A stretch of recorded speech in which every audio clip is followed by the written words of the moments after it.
السلام عليكم. كل سنة وانتم طيبين بمناسبة عيد الأضحى. وعيد الأضحى يعني فتة ورز وصواني رقاق. والنهاردة هعمل معاكم طريقتين للفتة. أول طريقة هي بالخل والثوم، والطريقة التانية بالصوص الأحمر والثوم. أول حاجة حطيت قاعدة المية الأول، مية فارت على النار ومعاها بصل وثوم وورق لورا وحبهان وقرنفل، وأول ما بدأوا يفوروا نزلت باللحمة، غطيتها وسبتها تستوي. وبعدين جيت بقى هنا للصوص الأحمر، حطيت الطماطم ونص معلقة من السكر ونص معلقة من الملح وكمان فلفل شطة كده اختياري، وضربتهم ونعمتهم كويس وهصفيهم. حلة على النار فيها معلقتين من الزيت ومعلقة من الزبدة ومعلقة كبيرة من التوم ونص معلقة من الكزبرة، قلبتهم وطفيتهم بربع فنجان من الخل يا دوبك غلوا، ونزلت بالطماطم المصفية عليهم، سبتهم كده يتسبكوا. وبعدين جبت حلة تانية حطيت فيها معلقة من الزيت على معلقة من الزبدة ونزلت بالثوم وقلبتهم، وأول ما خدوا لون مع معلقة الكزبرة نزلت عليهم بكوباية أو فنجان من الخل. بعد كده بقى أول ما غلوا نزلت عليهم بكوبايتين من الشوربة يغلوا وهتركنيهم. نيجي بقى للرز، حطيت ورق لورا وحبهان وكمان مستكة، قلبتهم شوية وبعد كده نزلت بالرز وقلبته مع الزيت الأول، وبعد كده حطيت الزبدة دي الفلاحي بتدي طعم حلو قوي للرز. والرز الابيض هنا لازم الشوربه تصفيها وتكون صافيه تماما، وكمان الزبده ما تعمليش بزبده صفراء علشان يطلع معاكي الرز ابيض. عملته بزبده فلاحي من اللي هي البيضه، قلبتهم كده وبعدين غطيت على الرز لحد ما يستوي. رجعت بقى للصلصه لقيتها خلاص اتسبكت، تاكلها لما بتتسبك. بعد كده بقى نزلت عليها بملح وفلفل اسمر وسبع بهارات ومكعب ماجي وده اختياري، قلبتهم كويس وزودتهم كوبايتين شوربه وكده بقت تمام. رجعت بقى للرز ولقيته استوى تماما، شلت ورق اللورا وصوص الخل والثوم كمان استوى سكينا عليه، والصوص الاحمر كمان استوى وسكينا عليه. اللحمه كمان شفتها ولقيتها استوت، تبلتها بملح وفلفل وسبع بهارات وقلبت الشوربه، والشوربه دي هنحتاجها مع الرقاق. نيجي بقى للرقاق. عندي هنا معلقتين كبار من الزيت ومعلقه كبيره من الزبده الفلاحي، بتدي طعم حلو قوي يا جماعه للرقاق. جبت بقى الرقاق اللي احنا عملناه مع بعض قبل كده وخزنته في الفريزر. جبت صينيتين، تقدروا طبعا تعملوها في صينيه ألمونيا او في صينيه بايركس. طبعا جبت صينيه كمان حطيت فيها شوربه ونصها شوربه وتبلتها بقى علشان الرقاق بتاعي يطلع متبل وطعمه حلو. حطيت فيها فلفل اسمر كمان، وحطيت فيها 7 بهارات، قلبتهم كويس علشان الرقاق بتاعي يبقى متطعم كويس ومتبهر. بعد كده بقى الصينيه التانية اللي هعمل فيها حطيت من اللي هو الخليط الزبده مع الزيت معلقتين كبار بس كده الاول في القاع، قاع الصينيه. وبعد كده بقى بدات ابل الرقاقه، ما بفردش الرقاقه يا جماعه، بسيبها متطبقه كده 4 و... وابلها واخليها تتصفى تماما من الشوربه.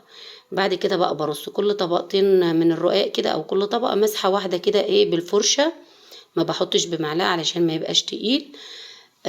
طبعا لو عايزين انتوا تقلوه اكتر من كده، بس احنا صراحه بنحبه خفيف شويه. بعد كده بقى بدي مسحه بسيطه كده من الزيت مع الزبده دي، والزبده دي بتطعمها جدا يا جماعه، بتخلي طعمها فوق الخيال، الزبده الفلاحي. نيجي بقى لو عايزة تعمليه باللحمة المفرومة. طبعا الرقاق تقسميه نصين وبين الطبقتين، يعني أول طبق 4 طبقات كده أو 5 طبقات من الرقاق تحطي حشوة اللحمة المفرومة أو حشوة الفراخ، وبعدين تكملي رص عادي. هاجي بقى هنا هسويه معاكم على البوتاجاز.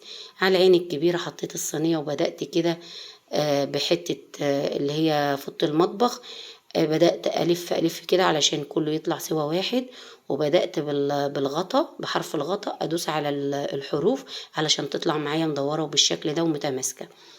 بدأت بقى أول ما بدأت تاخد لون بدأت أقلبها على الغطا، وبعدين رجعتها تاني على الوش اللي هو ما تحمرش، بس قبل ما أحطه حطيت معلقتين من الزيت علشان ياخد نفس اللون اللي الوش واخده. بدأت بقى أقطعها وهبدأ بقى أحط عليها الرز الأبيض بتاعنا، وبناخد كده منها القطعة مع حبة الرز وناكلها، بيبقى طعمه حلو قوي. نيجي بقى للفتة. طبعا انا قلبتها، هتقولوا لي مثلا دي في صينيه ألمونيا ودي في صينيه بايركس. انا قلبتها في الصينيه البايركس علشان تبقى شكلها حلو في التقديم. تقدروا طبعا تقدموها في الصينيه الألمونيا او تعملوها مباشره في الصينيه البايركس، بس يفضل طبعا تحطوها في الفرن لو هتحطوها في البايركس. نيجي بقى للفتة. الفتة دي اختياري، تقدري تعمليها بالعيش الملدن، بنعمله في الفرن، بنسخن الفرن ونحطه على الشبكة ونسيبه كده لحد ما يتحمص معانا بالشكل ده من غير ما ندهنه زيت او نقليه، بيبقى خفيف. عملت الفتة هنا بالعيش اللي هو الطري، وفتة اللي هي بالخل والثوم عملتها بالعيش الناشف زي ما انتوا شايفين بالشكل ده. بحط شوربة بالشكل ده كده وبغطيه بالشوربة، وبعد كده بصفي الشوربة دي تماما، ما بقلبوش كتير علشان ما يتعجنش، عشان الناس اللي هتقولي ده العيش طري وكده العيش هيتعجن. العيش بيطلع معاكي قطعة واحدة، ما تقلقيش خالص، وجربي وان شاء الله هتدعيلي. زي ما انتوا شايفين صفيته تماما. وبعد كده برضو العيش اللي هو الملدن اللي هو الناشف صفيته، وضروري طبعا تصفيه من الشوربة. بعد كده بقى الطاجن الصغير ده طبعا كان مطلوب مني علشان من حد، بس علشان كده عملت طاجن بس صغير على قده.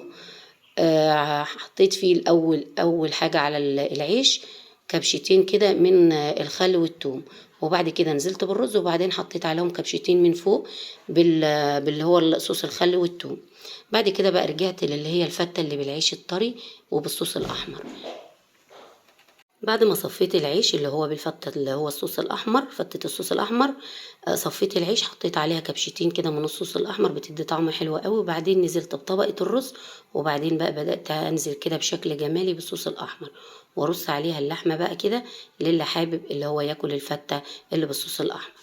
نيجي بقى للرقاق. برضو حمرت اللحمة دي في الزبدة والبهارات، 7 بهارات وبهارات لحمة وفلفل اسمر وملح، بتبقى طعمها حلو قوي. اتمنى الفيديو يكون نال اعجابكم، ما تنسوش تعملوا لايك ومتابعة لو اول مرة تشوفوا القناة، والسلام عليكم ورحمة الله وبركاته.